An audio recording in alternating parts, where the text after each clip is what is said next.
All right, how's it going, guys? We're gonna look at how to compost in a small apartment. I live in a small apartment in Boone, and I don't really have access to much of a yard, but I do produce a lot of food scraps, so I thought I'd look into how to actually do a little compost thing that I can keep here and then eventually have my own compost. So what you're gonna need is a bucket.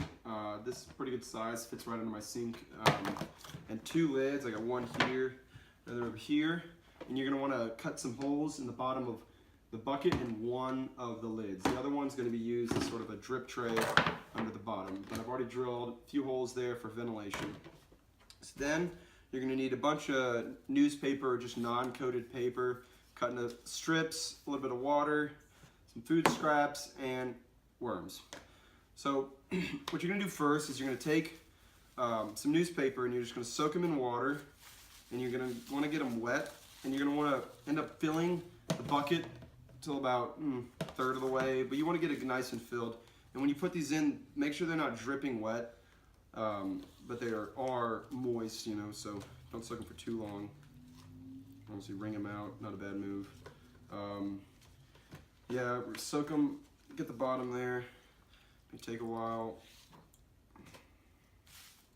All right, so I filled about a good bit of the bottom with my pieces of paper. They're nice and damp. Have a bed going, which is good because that'll be a nice environment for our worms. So let's dump those guys in. I have here this is big red worms. You can also use red wigglers, which work great as well. They're awesome worms. These work well too, easy to find near me. These guys are commonly used for fishing, but they also work for eating your trash. Yes, I'm going to put them in the bottom here. Make sure when you do this that you have about a pound of worms for every square inch here. You don't want any more than that because you don't want to overcrowd them. You want to let them do their job, but hey, little guys are. He's alive, I think. Hopefully. And then, see, it's kind of dry in there or not enough soil, so I got this little potting mix soil. You can probably use some from your yard, but I don't really have a yard, so I just had to get some from the store. And I'm going to use this to start my plants, which I will then use my compost for in the future. So fill that up there, get them going, give them a nice environment to wiggle and work.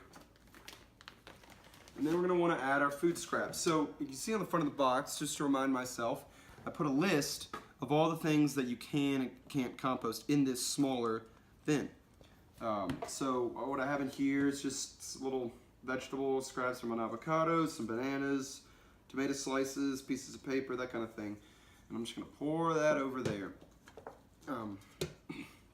So what you want to do is you want to make sure that whatever you put in here is sort of chopped up a little bit.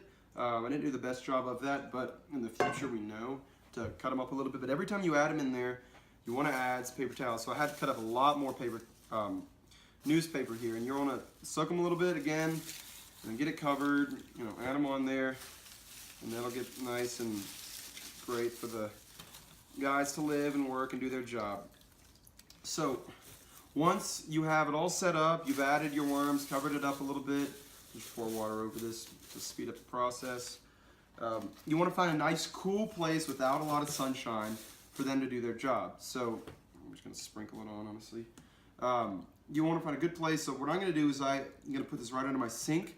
So it's right where I cook, easy for me to work, and easy access to it. And then I'm going to have probably a little bucket or something with all more scraps. Every time you add, you want to put more scraps in there. And it's important that the water level in here is good for the worms.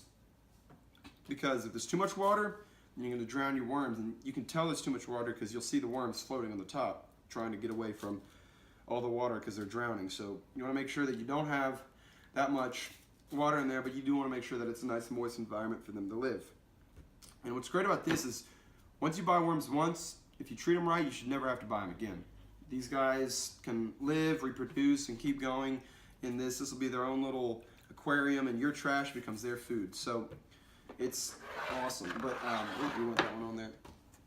Then I'm going to pop the lid back on. I'm going to put it under my sink and they'll start doing their job. So it's the next day. I'm just going to show my setup here. It's under my sink, which is here's my box, and I have another little box on the side here so I can work with my newspaper in it.